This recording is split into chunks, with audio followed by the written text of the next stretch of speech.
Hey, what's up, everybody? And welcome to your Thursday edition of the Post Up with David Grubb right here on Boot Crew Media. Of course, I'm your host, David Grubb. Thank you for joining me. Glad you could be with us on this Thursday. As you know, we are as of today, less than 1 month away from preseason basketball for the New Orleans Pelicans, as the Pelicans are going to make some history.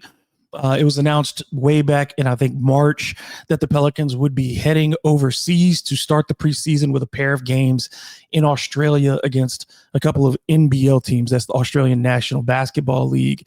So that the Pelicans are going to play two NBL games, games against two NBL teams in October, the 3rd and the 5th, playing Melbourne United on the 3rd and Southeast Melbourne Phoenix in Melbourne Park. Both of those games in Melbourne Park on October 3rd and October 5th. So the Pelicans will be doing other things there, but the biggest part for fans is that, again, you're less than a month away from finally getting to see the 25-26 Pelicans on the court. And that's what we've all been waiting for. You know, the commentary, the projection, even from my standpoint as somebody who does this every day for a living, at some point it just becomes tiresome and you're ready to actually start talking about the basketball being played on the court and not the potential of basketball being played on the court. So we look forward to that first game, and we look forward to the history that the Pelicans are fortunate enough to make. Obviously, this is something that's been in the works for a long time. And it's interesting to know the Pelicans do have a fan base in Australia. They have those fans. If you haven't checked out Lyle Swithenbank, who's in Australia and who will be watching those games, I plan on having Lyle on the podcast when we get to that point right after the Pelicans do play, so he can talk about his first hand experiences. But this is a real chance, for the Pelicans, who people view as a team without a giant fan base. And it may not be, certainly it's not the size of the Lakers or the Knicks or the Celtics or something like that, but the fan base is bigger than people think. And it's a vocal fan base, and it is a passionate fan base. And I think that this is another opportunity for the Pelicans to grow their fan base internationally. I mean, you've heard from Pelicans fans across the world at different times. Particularly, you see every year, you see those people who are saying, I'm making my first visit to the United States to come see the New Orleans Pelicans. When is the best time to go? What game should I head to? What should I see when I come to the city? So there are fans out there. And you see when the team goes on road trips, you see a contingent of Pelicans fans in the stands rooting for their team. So I think that this is just a great opportunity for a team that only has 2 national TV appearances scheduled so far for the regular season to get a spotlight put on them in the preseason.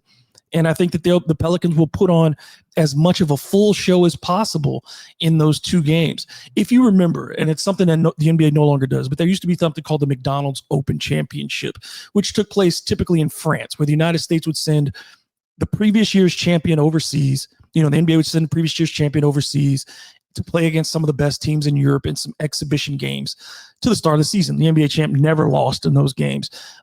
Perhaps the most memorable year was the year that Magic Johnson retired, because he didn't play in those games, and that led to some speculation about what was going on with him.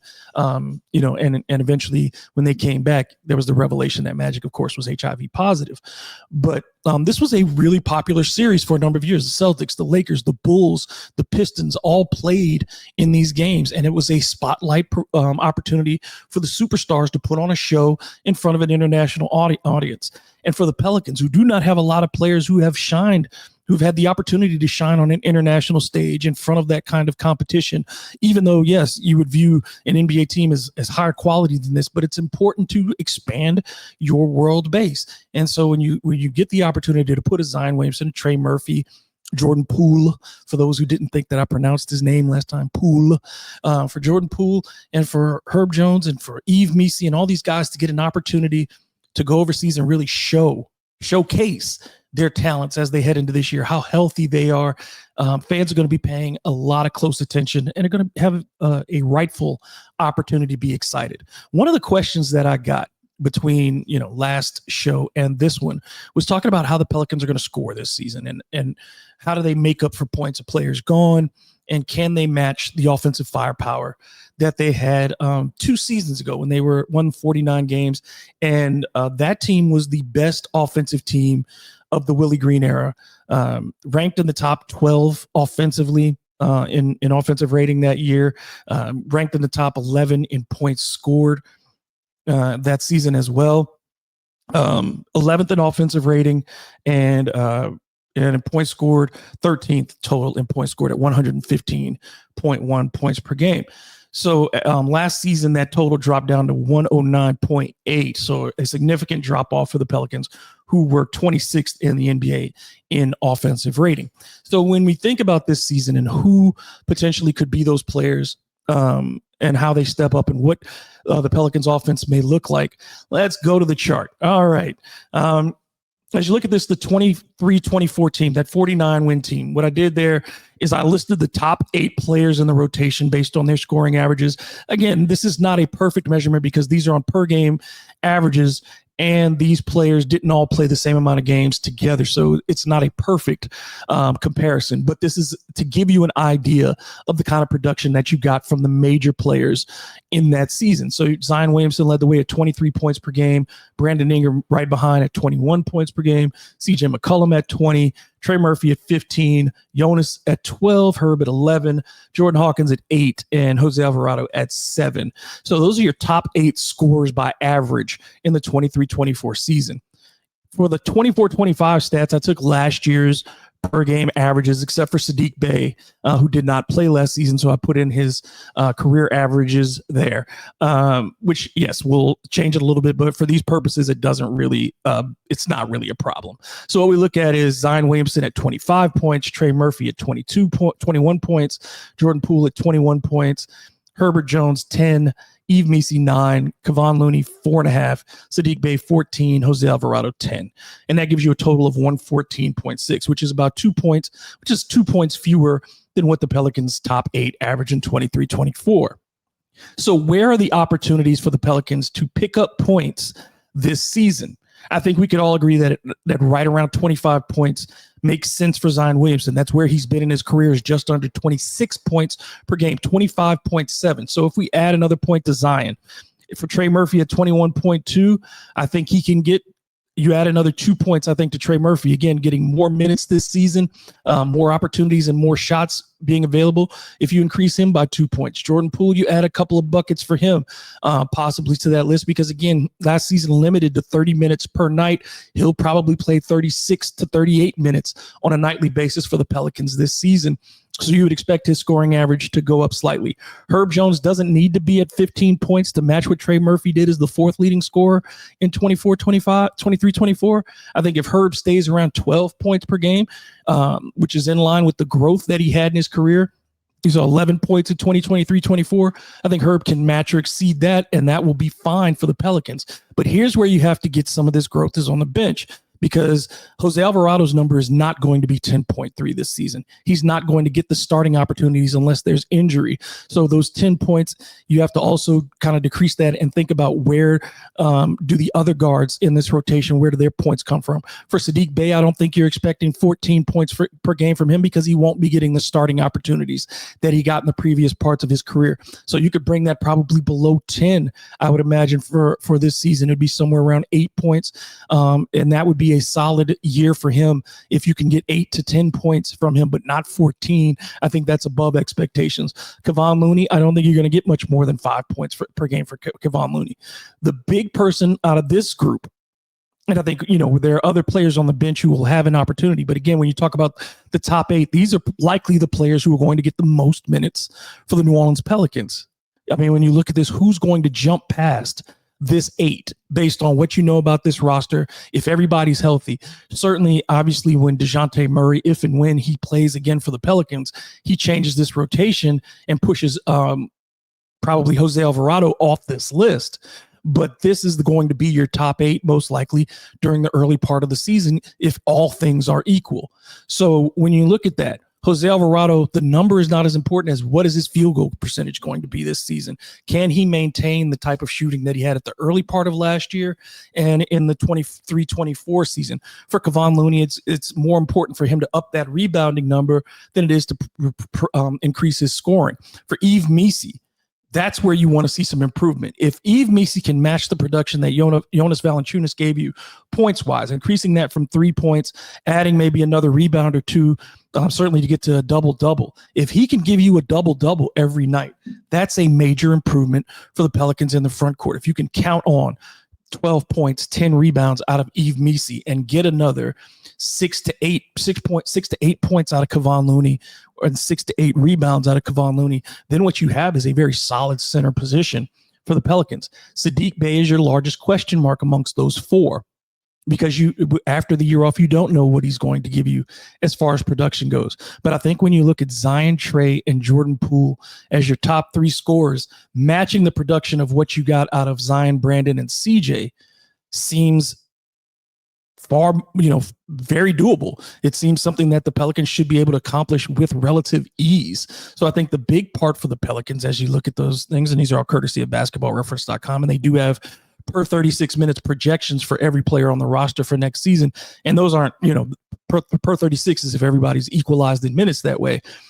But certainly, I think if Zion Williamson plays as he has throughout his career, if Trey Murphy continues to play as he has over the last 2 seasons and watching him evolve, if Jordan Poole can replicate, as we talked about on Tuesday, the kind of production that he's had, but increase his efficiency and decrease his turnovers, then Jordan Poole can certainly match CJ McCollum's numbers, if not best them by a good amount. So I think the Pelicans are in very solid shape offensively in their top 4 to 5.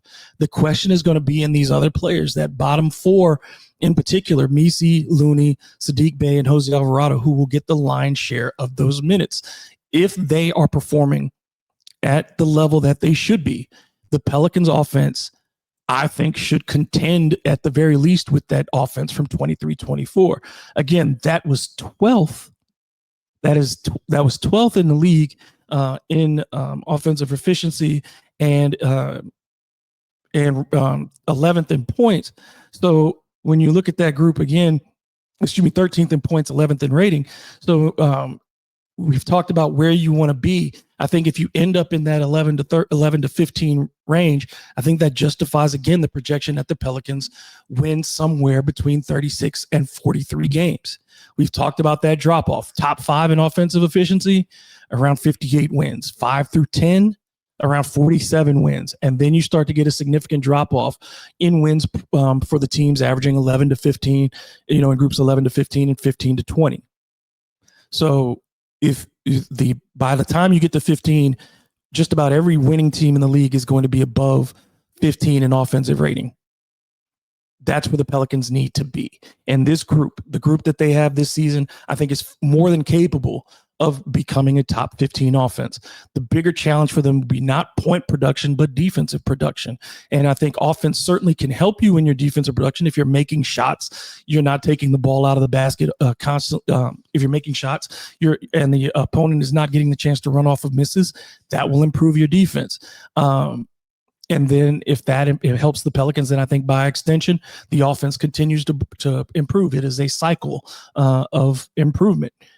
That will be the question for the New Orleans Pelicans. But again, I would say I like their offensive chances. I think they can be a diverse offense. You aren't going to get a giant post presence, certainly, of guys being able to score in that area.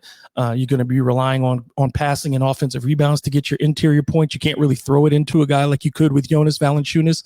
But I think the Pelicans can overcome that if they are playing at a very high tempo and are getting their shots up within. I mean, this needs to be a 7 seconds or less type offense. I don't think you have to be that quick with this team, but I mean, it has to be something similar to that kind of urgency, that kind of, you want to see good secondary breaks when the Pelicans are in transition and not just settle that if the first scoring opportunity isn't there to just immediately go into the half court. What you need to do is try those secondary break opportunities, continue to move without the basketball when the ball crosses half court, and try to take advantage again of a defense looking for matchups in the early part of the shot clock rather than allowing your opponent to settle in, find the matchups they want, and disrupt what you're trying to do.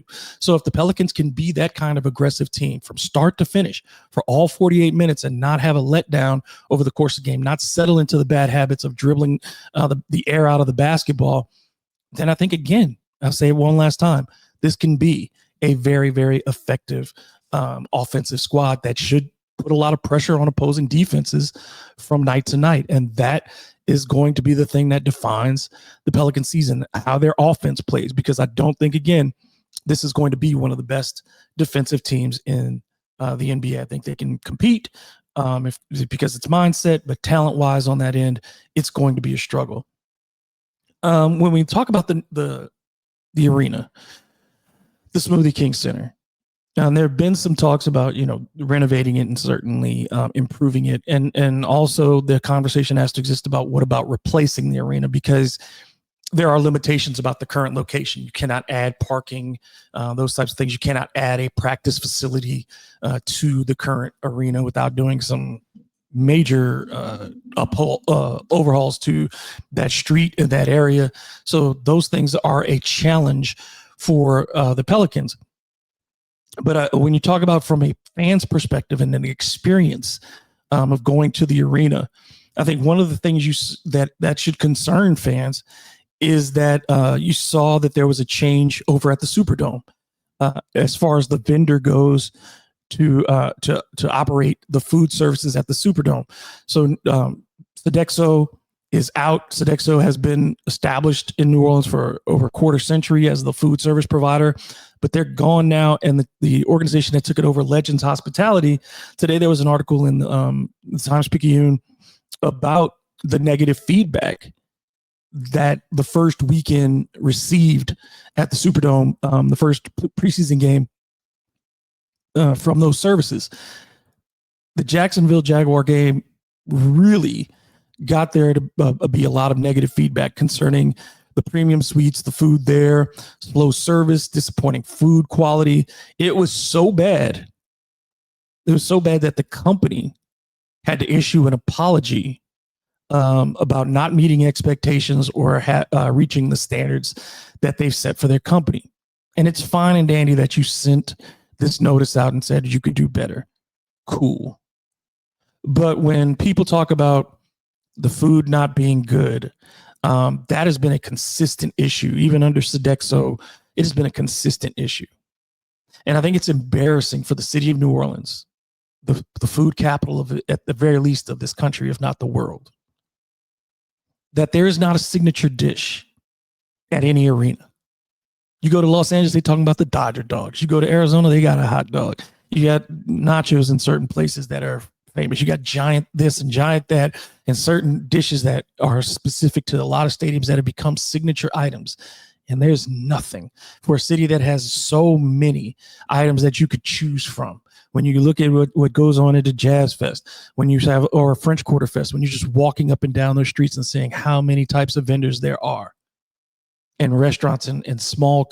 I think that, yes, you want consistency when it comes to sweets and things like that, but you'd love to see in the arena, in the Superdome, the opportunity for more local businesses to be able to showcase their wares in front of the fans. I think that there should be kiosks in the arena. And yes, there are, the ones that are there already, but I think that there should be a rotating basis to where it's not a fee for some of these local businesses who want to get spotlighted. Like there should be for home games and for occasional, and for the Saints and home games for the Pelicans. Why not have one kiosk for a different food vendor for each thing that they can prepare during the off season? People who want to do it, you give them the requirements. This is how much food you got to be prepared to sell on a nightly basis. Here's what the cost is going to be, for you as a restaurateur, but don't charge them for the booth. Because the state owns this facility. And yes, look, you're not making money on the lease because the teams don't really have to pay anything to be tenants of these things. So why not do the community a service and put some of these restaurants and food and chefs and things like that and give them a spotlight to bring something unique? Have some competitions, at least for Legends Foods, whatever. Have Legends Hospitality. Have some contests. Let people make recipes for you. You know what I'm saying? Do something to engage this fan base again, because food is what brings this community together in a lot of ways. And when there's bad food, that brings us together as well. And once people, they're not going to give you a third chance. So if Legends doesn't get it right, yeah, people are going to still eat popcorn. People are still going to drink their beer because that's going to taste the same no matter what, but if you're not selling the food at the kind of level, because people don't expect, when people walk into the building, they know, hey, the food's not going to be that great. They're eating outside before, they're talking about eating after. You want to catch that audience. And just like at the movies, when people talk about the movies, the food prices and things are what hurts the movie theaters, even though that's what ultimately keeps them going is the food prices. They don't get money off the tickets. They go to the studios. But I think the same thing is with the fan experience. Money is getting tighter. It is getting harder for people to afford to go to games as ticket prices continue to escalate. You're starting to see value menus and things like that at arenas. I think Pelicans fans want you to meet a low bar. It's not a high bar that they've set. They've never asked for fireworks in the arena. They've never asked for a scoreboard that wraps around the entire court to make sure you can see all the highlights and everything. They just want the scoreboard to work. They want nights when all 4 screens are going. They want to have the accurate score up there, the accurate names. They don't want to see the things go out up there. They want the sound to be good. They want the seats to be comfortable, which haven't been updated in a quarter century. They want the food to be decent. They want the cost of merchandise to be consistent with the rest of the league and not cost an arm and a leg, and have some opportunities for fans to, support their team financially in those ways, in addition to the exorbitant ticket prices that they're all asked to pay. So if you can make the arena experience simply comfortable, you don't have to have a multi-billion-dollar arena that welcomes you in like the Clippers do. You don't have to have your name on the wall, and all that stuff is cool. It's fine. Those are all bells and whistles that you can enjoy if you're really looking for them. But I don't think the average fan who's bringing their kid to a game or just coming by themselves with their spouse, with their friends, or whatever, you want a good game in a comfortable seat with affordable food. Can I get that? Because you haven't gotten that combination in quite some time in New Orleans. And if you can, I think the concerns in the long term, if you can renovate the arena, I think fans will be fine. Now, that may not be what the team standard is, and that's a whole new conversation. That's something they got to work out with the state. But from a fan's perspective, I would imagine if the Wi-Fi was better in the arena, if the seats were newer, if the scoreboard worked, and the food was affordable and tastes good, there wouldn't be very, very many complaints at all. Lastly, before we go today, the Pelicans did make a couple of signings. They're not going to be giant impact players to the team. They'd already, we already knew about the Jalen McDaniels signing. They officially announced it, along with the signing of Garrison Brooks, a center, 6'10", began his professional career in the G League with the Westchester Knicks. Had a good season in his first season with the Knicks back in 22-23, averaging a double-double, 14 points, 12 board shots, 60% from the floor. He's also been overseas for a few years. He did play for the Pelicans in the 2023 Summer League. So 2 years ago, he was with the Pelicans. They have some familiarity with him. Clearly just a camp body at this juncture. So we'll see if he can add something to the Pelicans center rotation. They've signed a few guys, but the one thing that concerns you about this Pelicans front court, Brooks is like a tweener, 6'9", 6'10". Again, you don't really have a lot of 7-footers on this team who can be imposing in the paint. We'll see if Brooks can be one of those players, but again, I don't see where he fits into the rotation. All right, that's going to do it for today. Thank you so much for joining me. You know how to find me on social media at DMGrub, on Twitter, Instagram. You can also find me on Facebook, Blue Sky, and TikTok. You can check out thebirdrights.com. Nothing up right now, nothing fresh, but we'll be getting back to it soon as we get a little bit closer to the season. And don't forget to like button, subscribe, share, and hit the notification bell so you don't miss a thing right here on Boot Crew Media. I appreciate you tuning in. I appreciate your support. Leave your comments and questions in the section below, and I'll try to get to them for Monday. Y'all have a great weekend. This has been The Post Up. I'm David Grubb. You'll see you later.